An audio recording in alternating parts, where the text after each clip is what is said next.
প্রিয় দ্বাদশ শ্রেণীর থার্ড সেমিস্টারের শিক্ষার্থী ভাই বোনেরা, আমাদের আজকের এই ভিডিওতে আমি তোমাদের সঙ্গে আলোচনা করব কেস বেস কোশ্চেন আসলে কি ধরনের হয় এবং তোমাদেরকে আমি বেশ কিছু সাজেস্টিভ কেস বেস কোশ্চেন তোমাদেরকে আমি দেব ইউটিউবে একেবারে বিনামূল্যে।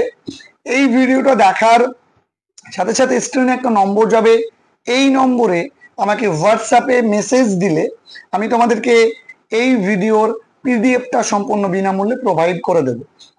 প্রথমত বুঝতে হবে এই কেস বেস কোশ্চেনটা কি ধরনের হবে। মূলত লাইন তোলা থাকবে, বেশ কিছু লাইন তোলা থাকতে পারে, একটা লাইনও তোলা থাকতে পারে।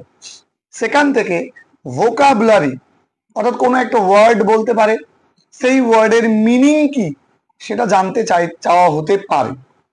দ্বিতীয়ত কোনো একটা ফ্রেজ তুলতে পারে, তুলে সেই ফ্রেজের অর্থ কি সেটা তোমাকে বলতে পারে, সেই ফ্রেজ কি সাজেস্ট করছে বা কি রেফার করছে তোমার কাছে জানতে চাওয়া হতে পারে।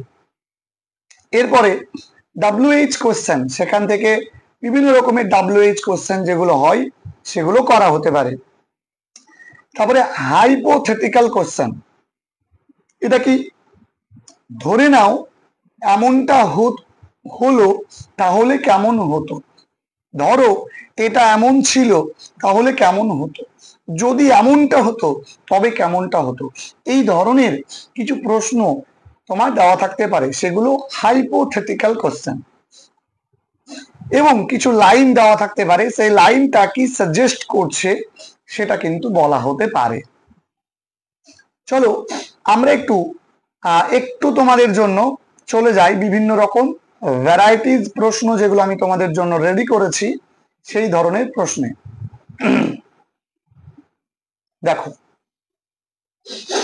কেস বেস কোশ্চেনের ক্ষেত্রে the night train at Deoli থেকে আমি তোমাদের জন্য বেশ কিছু প্রশ্ন রেখেছি। দেখো, কেসটা বলছে a girl came down the platform, একটা মেয়ে প্ল্যাটফর্মে আসতো। What was the reason? দেখো WH কোশ্চেন, রিজনটা কি? তাহলে রিজনটা হচ্ছে সি হ্যাড টু সেল কেন বাস্কেট, তার বেতের বাস্কেট অর্থাৎ ঝুড়ি বিক্রি করতে হতো।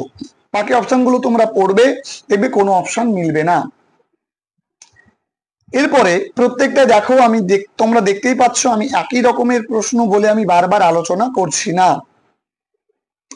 কেস আর একটা বলি তোমাদের জন্য, বলছে all write give me on, the narrator bot the basket because, কেন ন্যারেটর এই বাস্কেটটা কিনেছিল, এই ধরনেরও প্রশ্ন হতে পারে। ওইটাতে WH কোশ্চেন তোলা থাকছিল, হ্যাঁ, এখানে কিন্তু প্রশ্নটা বলা নেই, জাস্ট বলছে কেন। তাহলে his mother had asked him, তার মা তাকে বলেছিল, এটা তো হবে না। He fell in love with the girl in their first meeting, প্রথম দেখায় তাদের প্রথম দেখায় সে মেয়েটার প্রেমে পড়ে গিয়েছিল। He had a habit of collecting baskets, তার একটা হ্যাবিট ছিল বাস্কেট কেনার। He showed pity towards the poor girl, ওই দরিদ্র মেয়েটার প্রতি তার একটা করুণা হয়েছিল। তাহলে অপশন নম্বর বি হয়ে যাবে উত্তর, অর্থাৎ মেয়েটার প্রথম দেখায় মেয়েটাকে ভালো লেগে গিয়েছিল। চলো এরপরে আমরা আরো বিভিন্ন ধরনের প্রশ্ন দেখব। যেমন দেখো, আমরা বলেছি I sat brooding, I sat boarding. Here the word boarding means, এই বোর্ডিং এর মানে কি? এই বোর্ডিং এর মানে হবে ওরি অ্যাবাউট, কোনো কিছু নিয়ে চিন্তা করা। ব্যাস। এবার দেখো বলেছে যে I always look out of the carriage window, আমি সবসময় এই ক্যারেজ উইন্ডোর বাইরের দিকে তাকাতাম। The narrator's eye on the Deoli platform suggest, এই যে বললাম কোন একটা লাইন তুলে তার কি সাজেস্ট করছে, কি রেফার করছে সেটা জিজ্ঞাসা করা হতে পারে। তাহলে ন্যারেটরের যে আইটা যেটা দেউলি প্ল্যাটফর্মে পড়ছে সেটা কি সাজেস্ট করছে। দেখো অপশন গুলো পড়ো, তাহলে তোমরা বুঝতে পারবে। আমার কাছে option number B, a lingering hope to meet the basket seller girl again, আর আবারও এই বাস্কেট সেলার গার্লটার সঙ্গে পুনরায় দেখা হওয়ার যে আশা, দীর্ঘ যে আশা, সেটাকে এখানে বোঝানো হচ্ছে। তো এইরকম করে বিভিন্ন ধরনের, দেখো story primarily explores the theme of, কোন একটা লাইন তুলে দিয়েছে, সেই লাইনের থিম কি সেটা জানতে চাওয়া হয়েছে। I never break my journey at Deoli but I pass through as often as I can, যতবার আমি পেরেছি আমি সেখানে সেই জায়গাটা অতিক্রম করে গেছি, কিন্তু কখনোই আমি আমার জার্নিটা থামাইনি। এইটার মধ্যে দিয়ে কোন থিমটা প্রকাশ পাচ্ছে? অপশন নম্বর সি হয়ে যাবে এর উত্তর। তোমরা একটু এইগুলো একটু দেখে নেবে। এরপরে বিভিন্ন ধরনের দেখো, what does the narrator mean to suggest here, কোন একটা লাইনের এই লাইনটার মানে কি, এগুলো তোমরা একটু দেখে নেবে। আমি জাস্ট তোমাদের জন্য স্ক্রল করছি, তোমরা জাস্ট একটু দেখে নেবে। এবার দেখো হাইপোথেটিক্যাল কোশ্চেন, এটা তোমাদের আমি বলবো। দেখো, if the girl would not blow his whistle during the narrator's second encounter with the girl, যদি সেকেন্ড এনকাউন্টারের সময় গার্ড যদি হুইসেল না বাজাতো, বেলটা না বাজাতো, তাহলে কি হতো? The narrator and the girl would take tea together, তারা একসঙ্গে চা খেত। The narrator and the girl could strengthen their bond, তাদের বন্ডিংটা আরো দৃঢ় করতো। The girl would wrench her hand away from the narrator, হাতটা ন্যারেটরের কাছ থেকে ছিনিয়ে নিত। The narrator would wrench his hand away from the girl, মেয়েটার কাছ থেকেও ন্যারেটর তার হাতটা সরিয়ে নিত। তাহলে অপশন নম্বর বি উত্তর হবে। আমি দেখো পাশে আনসার বলে লিখে দিয়েছি তোমাদের জন্য। তো এইরকম ভাবে বিভিন্ন টাইপের প্রশ্নগুলো তোমরা করবে। আমি এখান থেকে তোমাদের 17টা প্রশ্ন দিয়েছি, আমি দেখিয়ে দিলাম। এবার চলো আমি চলে যাই তোমাদের জন্য স্ট্রং রুটস থেকে একই রকম প্রশ্ন। দেখো, I was born into a middle class Tamil family, where was Kalam born? একেবারে সাদামাটা প্রশ্ন। এই আমি জন্মেছি, কোথায় জন্মেছে, একটা লাইন তুলে বলছে কোথায় জন্মেছে। তাহলে আমরা জানি রামেশ্বরমে জন্মেছে, উত্তর হয়ে গেল। আচ্ছা, এরকম করে বিভিন্ন রকম প্রশ্ন তোমার হতে পারে। দেখো, I was one of many children, a short boy with rather undistinguished look. How did Kalam's parents look? কেমন কালামের প্যারেন্ট কেমন দেখতে ছিল? তাহলে আমি বলতে পারি short and strong, tall and handsome, small and shriveled up, slim and smart. তাহলে tall and handsome এটা হবে উত্তর। এবার দেখো তার অন্যান্য ভিন্ন ধরনের প্রশ্নগুলোর উত্তর আমি তোমাদের প্রত্যেকটাই কিন্তু করে দিয়েছি। তোমরা দেখতে পাবে, হয় আনসার লেখা আছে, না হলে উত্তরের পাশে টিক দেওয়া আছে, তোমরা দেখে নিলেই বুঝে যাবে। আমি তার জন্য তোমাদেরকে স্ক্রল করছি, তোমরা একটু স্ক্রিনশট করে নেবে। যারা পিডিএফটা নেবে আমাকে মেসেজ করবে, তোমাদের স্ক্রিনে নম্বর যাচ্ছে সেই নম্বরে। দেখো, আমি প্রত্যেকটা বললাম, যেটা একটু আলাদা রকম মনে হবে সেটা তোমাদেরকে আমি একটু বুঝিয়ে দেব, বুঝলে?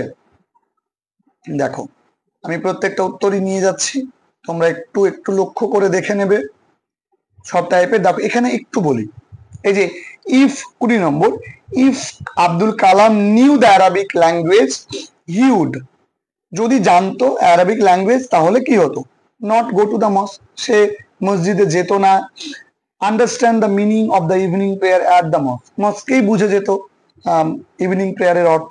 আর পড়ার দরকার নেই, কারণ আমি উত্তর তোমাদের ঠিক কিন্তু দিয়ে দিয়েছি। এই যে কোন একটা লাইন দিয়েছে, সেই লাইনটা ইট শোজ দ্যাট, এই লাইনটা কি শো করছে, এরকম প্রশ্ন হতে পারে। দেখো আমি উত্তরটা তোমাদের বলে দিয়েছি। তারপর দেখো হাইপোথেটিক্যাল কোশ্চেন আছে, আবারও hypothetical question. By observing his father's daily routine Abdul Kalam might have learned, Abdul Kalam কি শিখতে পারতো? এটা কি ধরনের প্রশ্ন? রুটিন বন্ড লাইফ স্টাইল কেমন সেটা শিখতে পারতো। আচ্ছা, দেখে নাও। আবার 25 থেকে আমি হাইপোথেটিক্যাল কোশ্চেন দিয়েছি বেশ কিছু। আচ্ছা, তারপরে দেখো আবার একটা কেস দেওয়া আছে, কেসের এগেনস্টে কিছু বলা রয়েছে এবং উত্তরগুলো আমি চেষ্টা করেছি তোমাদের প্রত্যেকটা দিয়ে দেওয়ার, যাতে তোমাদেরকে আলাদা করে খাটতে না হয়। আমি তোমাদের জন্য একটু খেটে উত্তরটা করে দিয়েছি। এবার দ্য বেট থেকে গুরুত্বপূর্ণ প্রশ্ন, the state is not god, state god নয়, ওয়াই ইজ ইট সো, কেন স্টেট গড নয়? কারণ it has not the right to take away life as it can not restore what it wants to, what if it wants to, এরকম হতে পারে। এবার দেখো এখানে একটা কেস দেওয়া আছে, কেন 6টা ল্যাঙ্গুয়েজে প্রিজনার লেটার লিখেছিল? কারণ সে ওই ভাষাগুলো শিখছিল, তাই সে ওটা এক্সপার্টদেরকে দেখাতে চেয়েছিল যে তার শেখাটা সঠিক হয়েছে কিনা। তাহলে এগুলো দেখো কন্টেক্সচুয়াল প্রশ্ন, একটা লাইন তুলে দিয়েছে, সেই কনটেক্সটটা তুমি গল্পটা পড়েছো, সেই গল্পেই উত্তর আছে, এরকমটা হতে পারে। কিছু হাইপোথেটিক্যাল, এরকমটা হলে কি হতো, তোমাকে বুঝে লিখতে হবে ওর লাইনটা কি সাজেস্ট করছে, এগুলো কিন্তু তোমাদেরকে ভালো করে পড়তে হবে যে কি সাজেস্ট করছে। কারণ তুমি লিটারাল মিনিং পড়ে সেটা বুঝতে পারবে না, তার জন্য তোমাদেরকে তার বিভিন্ন ধরনের ব্যাখ্যামূলক প্রশ্নগুলো পড়তে হবে, মানে আনসার গুলো, যে এই লাইনটার মানে কি, কেন এই লাইনটা তিনি বলতে চাইছেন, এই লাইনটা না বললে কি অসুবিধা হতো, এই ধরনের প্রশ্নগুলো কিন্তু তোমাদের রেডি করতে হবে। দেখো আমি ম্যাক্সিমাম তোমাদের দিয়ে দিয়েছি, আমি এক একটা ফন্টে তোমাদের উত্তরগুলো দেওয়ার চেষ্টা করেছি। আর আমি তোমাদের বলবো যে উত্তরগুলো আমি করে দিইনি, সেগুলো তোমাদের জন্য আমি রেখেছি, তোমরা সেই উত্তরগুলো নিজেরা সলভ করবে। ওকে, আমি বেশ কিছু আনসার করে দিয়েছি, আর কিছু আনসার তোমাদের জন্য আমি রেখেছি।